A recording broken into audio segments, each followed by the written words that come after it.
Hello everyone, welcome back to my channel. दोस्तों, evening update में आपका बहुत बहुत स्वागत है। आज मैं लेकर आया हूं आपके लिए कुछ विशेष खबरें, जिसके तहत हेडलाइंस हैं: वेतन न मिलने से इलाज नहीं करवा पा रहे शिक्षक, पठन पाठन के लिए ऑनलाइन क्लास ऑक्सीजन, अगले सप्ताह से 18 पार वालों को टीका, टीचर और कर्मचारी के लिए जल्द आएगी वैकेंसी, एमबीबीएस इंटर्न को 500 और नर्सिंग को 400 रुपये मानदेय, कोविड में लगे 1.5 दर्जन शिक्षक कोरोना पॉजिटिव।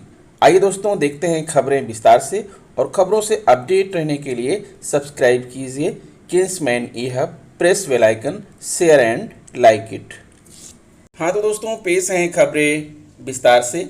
प्रदेश सरकार कोविड-19 के मरीज के इलाज में जुटे चिकित्सकों, कार्मिकों, मेडिकल व नर्सिंग छात्र छात्राओं को प्रोत्साहन राशि व मानदेय देगी। कोविड चिकित्सालयों में ड्यूटी कर रहे चिकित्सकों, नर्सों, पैरामेडिकल स्टाफ और सफाई कर्मियों को उनके मूल वेतन पर 25% अतिरिक्त प्रोत्साहन धनराशि दी जाएगी। MBBS intern, MSc nursing, BSc nursing, MBBS अंतिम वर्ष और जीएनएम छात्र छात्राओं को मानदेय दिया जाएगा। प्रमुख सचिव चिकित्सा विभाग आलोक कुमार ने इस आशय का शासनादेश जारी किया है। कोविड मरीजों के इलाज के लिए रिटायर्ड चिकित्सक, नर्स, पैरामेडिकल स्टाफ भी मानदेय पर रखे जाएंगे। इन्हें एनएचएम की स्वीकृत दर से 25% अतिरिक्त धनराशि प्रोत्साहन के रूप में दी जाएगी। मुख्यमंत्री योगी आदित्यनाथ द्वारा एक तरफ फ्रंटलाइन में कार्य कर रहे स्वास्थ्य कर्मियों को प्रोत्साहित किया जा रहा है, वहीं दूसरी तरफ बड़े पैमाने पर पैरामेडिकल स्टाफ को मानदेय पर नियुक्त किया जा रहा है। कैबिनेट से इस फैसले की स्वीकृति मिल गई है। कोविड अस्पतालों में कार्यरत चिकित्सकों, नर्सों, पैरामेडिकल स्टाफ और सफाई कर्मियों को, चाहे वह नियमित रूप से नियुक्त हों या आउटसोर्सिंग के आधार पर उनकी नियुक्ति हो, सभी को वर्तमान में दिए जा रहे मूल वेतन या मानदेय पर 25% अतिरिक्त प्रोत्साहन धनराशि दी जाएगी। एमबीबीएस इंटर्न को रोजाना 500 रुपये मानदेय। कोविड अस्पतालों में आवश्यकता अनुसार एमबीबीएस इंटर्न, एमएससी नर्सिंग छात्र छात्राओं, बीएससी नर्सिंग छात्र छात्राओं, एमबीबीएस अंतिम वर्ष और जीएनएम छात्र छात्राओं को भी दैनिक मानदेय पर तैनात किया जाएगा। एमबीबीएस इंटर्न को रोजाना 500 रुपये मानदेय, एमएससी नर्सिंग छात्र छात्राओं को रोजाना 400 रुपये, बीएससी नर्सिंग छात्र छात्राओं को प्रतिदिन 300 रुपये, एमबीबीएस अंतिम वर्ष और जीएनएम छात्र छात्राओं को प्रतिदिन 300 रुपये मानदेय दिया जाएगा। यह प्रोत्साहन राशि 1 मई से 31 जुलाई तक लागू रहेगी। सेवानिवृत्त कर्मियों को एनएचएम की दर से मानदेय और 25% प्रोत्साहन राशि, निजी क्षेत्र और सेवानिवृत्त चिकित्सक, नर्स, पैरामेडिकल स्टाफ को भी कोविड वार्डों में ड्यूटी के लिए प्रेरित करने के उद्देश्य से उन्हें भी मानदेय के आधार पर तैनात किया जाएगा। इसके लिए उन्हें एनएचएम द्वारा स्वीकृत दर पर मानदेय तथा उस पर 25% अतिरिक्त प्रोत्साहन धनराशि दी जाएगी। लैबों में काम करने वाले कार्मिकों को 10% अतिरिक्त प्रोत्साहन राशि राजकीय चिकित्सालयों में कोविड-19 सैंपल की जांच के लिए लैबों और उनसे संबंधित क्षेत्रों में तैनात किए जाने वाले molecular microbiologist, lab technician, data entry operator, lab attendant को इनके मूल वेतन या मानदेय की राशि पर 10% अतिरिक्त धनराशि प्रोत्साहन के रूप में दी जाएगी। डेडिकेटेड कोविड वार्ड और कोविड जांच लैबों में की गई ड्यूटी दिवसों के आधार पर ही भुगतान किया जाएगा। एक्टिव क्वारंटीन की अवधि को भी ड्यूटी दिवसों में जोड़ा जाएगा। महीने में कम से कम 14 दिन करनी होगी कोविड ड्यूटी। निजी क्षेत्र और सेवानिवृत्त चिकित्सक, नर्स, पैरामेडिकल स्टाफ की सेवाएं लिए जाने के लिए संबंधित विभागों द्वारा केंद्रीकृत रूप से विज्ञप्ति प्रकाशित की जाएगी, लेकिन भर्ती की प्रक्रिया विकेंद्रीकृत रहेगी। चिकित्सा शिक्षा विभाग में इसके लिए प्रधानाचार्य, संस्थान निदेशक अधिकृत होंगे, जबकि चिकित्सा और स्वास्थ्य विभाग में जिला स्वास्थ्य समिति इस कार्य को करेगी। इन कर्मचारियों के लिए महीने में कम से कम 14 दिन की कोविड ड्यूटी अनिवार्य होगी। इन कर्मचारियों को शासन की वर्तमान नीति के अनुसार भोजन और एक्टिव क्वारंटाइन की सुविधा भी दी जाएगी। ब्रेकिंग न्यूज, स्कूल शिक्षा महानिदेशक श्री विजय किरण आनंद के अनुसार इस मई महीने में लगभग 6300 पदों पर जारी हो सकते हैं 69,000 शिक्षक भर्ती की अगली सूची। ब्रेकिंग न्यूज, जिसमें 23 मार्च को बेसिक शिक्षा मंत्री श्री सतीश द्विवेदी जी के निर्देश के बाद अब तक विभाग की रिक्तियों की निश्चित संख्या नहीं बता सका है। अनुमानतः 5200 सभी वर्गों और 1133 अनुसूचित जाति जनजाति को मिलाकर लगभग 6300 पदों पर नियुक्तियां होनी है। ये खबर प्रयागराज की है। कोरोना मरीजों की जांच के लिए गठित मेडिकल मोबाइल यूनिट एमएमयू में ड्यूटी कर रहे तकरीबन 1.5 दर्जन शिक्षक कोरोना संक्रमित हो चुके हैं। अधिकारियों ने 1 सप्ताह के रोटेशन पर ड्यूटी लगाने का आश्वासन दिया था, लेकिन 10 दिन के बाद भी कोई सुधि लेने वाला नहीं है। एमएमयू में ड्यूटी कर रहे शिक्षकों ने बीएसए संजय कुमार कुशवाहा से ड्यूटी बदलने की मांग की है। जो शिक्षक संक्रमित हो चुके हैं उनमें विनय कुमार केसरी, प्रभाशंकर सिंह, महेश प्रताप सिंह, गोपेश पाल, संकमेश खुर्शीद, अकरम सिद्दीकी, प्रेम शंकर विश्वकर्मा, कमलेश कुमार सरोज, पवन वर्मा, निरंजन सिंह, लाला पाल, देव प्रकाश, विमल कुमार जायसवाल, राघवेंद्र, संतोष कुमार मिश्र, सतीश द्विवेदी और मिथिलेश का नाम शामिल है। सैंपलिंग केंद्रों पर 21 शिक्षकों की लगी ड्यूटी। प्रयागराज परिषदीय शिक्षकों की ड्यूटी कोरोना जांच के सैंपलिंग केंद्रों पर भी लगाई गई है। पीएससी संजय कुमार कुशवाहा ने 4 मई के आदेश से homeopathy college Phaphamau, Arni memorial स्वास्थ्य केंद्र Daraganj, ESI Naini, CPI Dufferin, high court, Nandkishor inter college Dhumanganj, ADC Dhumanganj और झूंसी के केंद्र पर कुल 21 शिक्षकों की ड्यूटी लगाई है। क्या खबर पूर्वांचल से है कि पूर्वांचल के युवाओं के लिए बड़ी खबर है। दीनदयाल उपाध्याय गोरखपुर विश्वविद्यालय में खाली चल रहे शैक्षणिक और गैर शैक्षणिक पदों पर नियुक्तियों की राह आसान हो गई है। जल्द ही विश्वविद्यालय प्रशासन की ओर से खाली पदों पर भरे जाने के लिए विज्ञापन जारी किया जाएगा। इसे लेकर तमाम औपचारिकताएं पूरी कर ली गई हैं। बुधवार को कुलपति प्रोफेसर राजेश सिंह की अध्यक्षता में संकाय अध्यक्षों, विभागाध्यक्षों के साथ हुई ऑनलाइन वर्चुअल मीटिंग में फैसले पर सहमत बनी है। कुलपति ने कहा कि खाली पदों को भरे जाने के लिए रोस्टर को कार्यपरिषद की मंजूरी पूर्व में ही मिल चुकी है। जल्द ही विज्ञापन के माध्यम से आवेदन आमंत्रित किए जाएंगे। इसके साथ ही सभी विभागाध्यक्षों विभागवार एक इंफॉर्मेशन ब्रोजर तैयार किया जाएगा। इस ब्रोजर में विभाग का इतिहास, ऑब्जेक्टिव, क्या क्या कोर्स उपलब्ध हैं, उनके कंटेंट क्या क्या हैं, कितनी सीट, फैकल्टी और एलुमिनाई हैं, इसका ब्यौरा मौजूद रहेगा। इसे तैयार करने के दौरान इस बात का विशेष ध्यान रखा जाएगा कि सभी का फॉर्मेट एक जैसा हो। ब्रोजर में प्रवेश की गाइडलाइन और रिजर्वेशन से जुड़ी जानकारी भी मौजूद रहेगी। सीबीसीएड मोड में तैयार होगा स्नातक कोर्स। कुलपति ने कहा कि विश्वविद्यालय प्रशासन की ओर से हर सप्ताह संकाय अध्यक्षों और यूनिवर्सिटी के अधिकारियों से बैठक कर कोविड काल में अध्ययन अध्यापन का माहौल बनाए रखने पर चर्चा होगी। बैठक में पीएचडी के कोर्स को सीबीसीएस मोड में तैयार करने पर शिक्षकों को बधाई दी गई। साथ ही यूजी स्नातक और पीजी प्रास्नातक का कोर्स भी सीबीसीएस मोड पर तैयार करने का निर्देश दिया गया। विभागवार आयोजित होने वाले इल्यूमिनाई को दोबारा ऑनलाइन मोड में शुरू किया जाए। इसके लिए एक डिपार्टमेंटल और इल्यूमिनाई का पेज तैयार करें।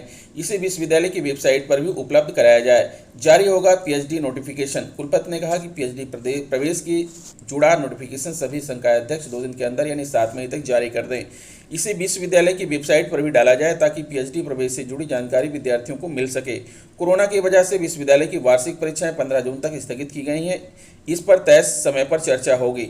इसके साथ ही बोर्ड ऑफ स्टडीज को रिवाइज करने और प्रैक्टिकल वार्षिक परीक्षाओं के बाद आयोजित करने पर सहमत बनी। हेल्थ सेंटर पर उपलब्ध होंगी आवश्यक दवाएं।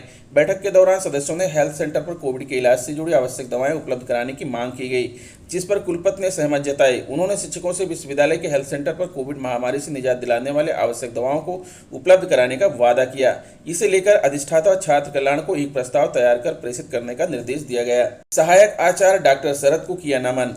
अर्थशास्त्र विभाग के सहायक आचार्य डॉक्टर शरद चंद्र श्रीवास्तव के कोविड संक्रमण से निधन पर शोक व्यक्त करने के साथ इस मुश्किल क्षण में उनके परिवार को किस तरह सहायता प्रदान की जाए, इस पर भी चर्चा हुई। अन्य अहम फैसले: पूर्वांचल का सेमिनार, पंडित दीनदयाल उपाध्याय का सेमिनार, नाथ पंथ के सेमिनार पर प्रकाशित होने वाले साहित्य पर चर्चा कर जल्द रिपोर्ट प्रस्तुत करने का निर्देश दिया गया। नैक और एनआईआरएफ रैंकिंग को लेकर जारी नई गाइडलाइन पर चर्चा करने के लिए जिम्मेदारों को बैठक करने का निर्देश दिया गया। बेसिक शिक्षा परिषद की ओर से संचालित प्राथमिक और जूनियर विद्यालयों में नव नियुक्त और तबादला पाए शिक्षकों को पिछले 3 माह से अधिकारियों की लापरवाही से वेतन नहीं मिल पाया है। इस स्थिति में कोरोना संक्रमण व अन्य बीमारियों की चपेट में आए शिक्षक अपना इलाज नहीं करवा पा रहे हैं। इस संबंध में शिक्षक संगठनों की ओर से मंडलीय सहायक शिक्षा निदेशक को अधिकारियों की ओर से लापरवाही की लिखित शिकायत भेजी गई है। राष्ट्रीय शैक्षिक संघ लखनऊ मंडल की ओर से मांग करते हुए कहा गया है कि शिक्षकों को वेतन तत्काल जारी कराया जाए। वहीं दूसरी ओर उत्तर प्रदेशीय प्राथमिक शिक्षक संघ और महिला शिक्षक संघ की ओर से भी तत्काल वेतन भुगतान कराए जाने की मांग की गई है। सत्यापन न होने से शिक्षकों का अधर में लटका वेतन। यूनाइटेड टीचर एसोसिएशन यूटा ने भी नवनियुक्त शिक्षकों के अभिलेखों की जांच में देरी पर बेसिक शिक्षा मंत्री सतीश द्विवेदी और अपर मुख्य सचिव रेणुका कुमार को ज्ञापन भेजा है। इसके साथ ही महानिदेशक को भी पत्र लिखा है। यूटा के प्रदेश अध्यक्ष राजेंद्र सिंह राठौर ने कहा कि 69,000 भर्ती प्रक्रिया के तहत नियुक्ति पाए शिक्षकों के अभिलेखों के सत्यापन की मांग की गई ताकि समय से वेतन मिल सके। एलपीसी आने के बाद भी वेतन नहीं। इस संबंध में राष्ट्रीय शैक्षिक संगठन के कार्यकारी अध्यक्ष वीरेंद्र त्रिपाठी का कहना है कि शिक्षकों के एलपीसी आने के बाद भी वेतन नहीं दिया जा रहा है, इसमें परेशानी हो रही है। वेतन न जारी करना गलत। इस संबंध में महिला शिक्षक संघ की प्रदेश अध्यक्ष सुलोचना मौर्य कहती हैं कि शिक्षकों का वेतन भुगतान न किया जाना गलत है, अधिकारियों को ध्यान देना चाहिए। अधिकारी ध्यान दें। इस संबंध में उत्तर प्रदेशीय प्राथमिक शिक्षक संघ के महामंत्री खुशता रहमान कहते हैं कि शिक्षकों का सारा काम पूरा हो चुका है। वहीं नवनियुक्त शिक्षकों को जिनका सत्यापन पूरा हो चुका है वेतन दिया जाना चाहिए। अधिकारी लापरवाही न करें। परेशानी में है शिक्षक। इस संबंध में राष्ट्रीय शैक्षिक महासंघ के मंडलीय अध्यक्ष आदेश तत्काल जारी किया जाना चाहिए ताकि कोरोना संक्रमण काल में परेशानी से जूझ रहे शिक्षकों को राहत मिल सके। शिक्षकों के वेतन संबंधी जो भी परेशानी है उसे तत्काल निपटाया जाएगा। इस संबंध में सभी बेसिक शिक्षा अधिकारियों को दिशा निर्देश भी जारी किए गए हैं। पीएन सिंह, मंडलीय सहायक शिक्षा निदेशक। खबर वाराणसी की है। कोरोना काल में पठन पाठन को पटरी पर बनाए रखने के लिए ऑनलाइन क्लास ही एकमात्र विकल्प है। ऑनलाइन क्लास पठन पाठन के लिए ऑक्सीजन की भांति है, जिसके बावजूद शासन ने ऑनलाइन क्लास पर भी रोक लगा दिया, जो उचित नहीं है। बच्चों के भविष्य को ध्यान में रखते हुए शासन को पुनः ऑनलाइन क्लास संचालित करने की अनुमति देनी चाहिए। पूर्वांचल स्कूल वेलफेयर एसोसिएशन ने ऑनलाइन क्लास संचालित करने के लिए मुख्यमंत्री योगी आदित्यनाथ से कुछ इसी प्रकार से अनुरोध किया है। मुख्यमंत्री को लिखे पत्र में कहा है कि दूरस्थ शिक्षण प्रणाली पर आधारित होने के कारण ऑनलाइन क्लास कोविड प्रोटोकॉल का उल्लंघन नहीं है। घर बैठे विद्यार्थी अपने शिक्षक से संपर्क बनाए रखने का एक सशक्त माध्यम है। इससे विद्यार्थियों का निरंतर ज्ञानवर्धन होता रहता है। ऐसे में 10 मई से ऑनलाइन क्लास चलाने की अनुमति दी जाए ताकि ठप शिक्षा व्यवस्था को संजीवनी मिल सके। इसके अलावा पत्र में शुल्क की भी बात उठाई गई है। कहा है कि ऑनलाइन कक्षाएं बंद होते ही तमाम अभिभावकों ने स्कूल की फीस रोक दी है। दूसरी ओर मई जून का एडवांस शुल्क देने वाले तमाम अभिभावक ऑनलाइन क्लास के बारे में पूछ रहे हैं। शुल्क के अभाव में विद्यालय प्रबंधन के सामने सबसे बड़ी समस्या शिक्षक व कर्मचारियों को वेतन देने की है, जो विद्यालय देने में असमर्थ है। यही नहीं, बिजली का बिल, लोन, बीमा, ईपीएफ, ईएसआई देना भी चुनौती है। मुख्यमंत्री को पत्र लिखने वालों में मुख्य रूप से एसोसिएशन के अध्यक्ष डॉक्टर दीपक मधोक, उपाध्यक्ष राहुल सिंह, संयुक्त सचिव मुकुल पांडे, सचिव डॉक्टर हरिओम सिंह, जगदीप मधोक शामिल हैं। खबर लखनऊ से है। कोरोना संक्रमण की दूसरी लहर से पार पाने के लिए राज्य सरकार 18 से 44 वर्ष आयु वर्ग के टीकाकरण अभियान को प्रदेश में विस्तार देने जा रही है। मुख्यमंत्री योगी आदित्यनाथ ने निर्देश दिया है कि इस आयु वर्ग के टीकाकरण कार्यक्रम को अगला सप्ताह से प्रदेश के सभी नगर निगमों और गौतम बुद्ध नगर में भी संचालित किया जाए। अभी तक 18 पार वाले लोगों का टीकाकरण प्रदेश के 7 जिलों में चल रहा है, जिसमें लखनऊ, कानपुर नगर, प्रयागराज, वाराणसी, गोरखपुर, मेरठ और बरेली शामिल हैं। इन जिलों में 18 वर्ष से अधिक उम्र के 68,536 लोगों को कोरोना टीका लगाया जा चुका है। मुख्यमंत्री गुरुवार को टीम 9 के साथ प्रदेश में कोविड प्रबंधन की समीक्षा कर रहे थे। बैठक में बताया गया कि प्रदेश में अब तक 45 वर्ष से अधिक उम्र के 1,06,65,499 लोगों को कोरोना टीके की पहली डोज लगा दी गई है। इनमें से 25,90,456 लोगों को टीके की दूसरी डोज भी लगा दी गई है। इस तरह अब तक प्रदेश में 45 से अधिक आयु के लोगों को टीके की कुल 1,32,55,955 डोज लगाई जा चुकी हैं। यह भी बताया गया कि प्रदेश के 97,000 राजस्व गाँव में घर घर स्क्रीनिंग और टेस्टिंग का महाअभियान शुरू हो गया है। निगरानी समितियों की स्क्रीनिंग में लक्षण युक्त पाए गए 69,474 लोगों का एंटीजन टेस्ट किया गया, तो उनमें से 3,551 कोरोना पॉजिटिव मिले। इन लोगों को मेडिकल किट दी गई और सतर्कता के उपाय बताकर होम आइसोलेट किया गया। मुख्यमंत्री ने गांव में रैपिड रिस्पांस टीम और टेस्टिंग टीम की संख्या बढ़ाने का निर्देश दिया है। 45 वर्ष से अधिक उम्र के हैं और आपने अभी तक कोविड-19 की वैक्सीन नहीं लगवाई है, तो अब आपको पहले ऑनलाइन पंजीकरण कराना होगा। यह व्यवस्था 10 मई से शुरू होगी। सरकार ने अस्पतालों में ऑन स्पॉट पंजीकरण की सुविधा फिलहाल खत्म कर दी है। हालांकि जिनकी पहली डोज लग चुकी है उन्हें दूसरी डोज पूर्व की तरह लग जाएगी। अगर मुख्य सचिव चिकित्सा, स्वास्थ्य एवं परिवार कल्याण अमित मोहन प्रसाद ने गुरुवार को इसके आदेश जारी कर दिए। आदेश के मुताबिक 45 वर्ष से अधिक उम्र के लोगों के लिए वैक्सीन की ऑन स्पॉट पंजीकरण की व्यवस्था 10 मई से स्थगित कर दी गई है। कोरोना टीकों की व्यवस्था में जुटी सरकार। कोरोना टीकों की खरीद के लिए ग्लोबल टेंडर जारी करने के अलावा सरकार ने दवा कंपनियों को टीके खरीदने के लिए 20 करोड़ रुपए बतौर एडवांस दिए हैं। प्रदेश में 18 से 44 वर्ष आयु वर्ग के लोगों की संख्या 9.28 करोड़ है। इस आयु वर्ग के टीकाकरण के लिए सरकार ने कोवैक्सीन और कोविशील्ड टीके बनाने वाली कंपनियों को 50-50 लाख डोज के ऑर्डर दिए हैं। इसके अलावा Uttar Pradesh medical supply corporation ने 4 करोड़ कोरोना टीकों की खरीद के लिए ग्लोबल टेंडर भी जारी किया है। अलविदा की नमाज में रखें कोविड प्रोटोकॉल का ध्यान। योगी ने कहा, शुक्रवार को प्रदेश में अलविदा की नमाज होगी। सभी को कोरोना कर्फ्यू का पालन करते हुए अपनी धार्मिक परंपराओं का निर्वहन करना चाहिए। धर्म गुरुओं से बातचीत कर इसे सुनिश्चित कराया जाए। क्रायोजेनिक ऑक्सीजन टैंकरों के लिए करे ग्लोबल टेंडर। ऑक्सीजन की कमी से निपटने के लिए मुख्यमंत्री ने क्रायोजेनिक ऑक्सीजन टैंकरों की आपूर्ति के लिए ग्लोबल टेंडर की कार्रवाई करने का निर्देश दिया है। हर जिले के लिए ऑक्सीजन की अलग कार्य योजना तैयार करने का निर्देश दिया है। मेडिकल कॉलेजों में अगले शनिवार से EOPD। बैठक में बताया कि अगले शनिवार से प्रदेश के मेडिकल कॉलेजों में EOPD की व्यवस्था लागू हो जाएगी।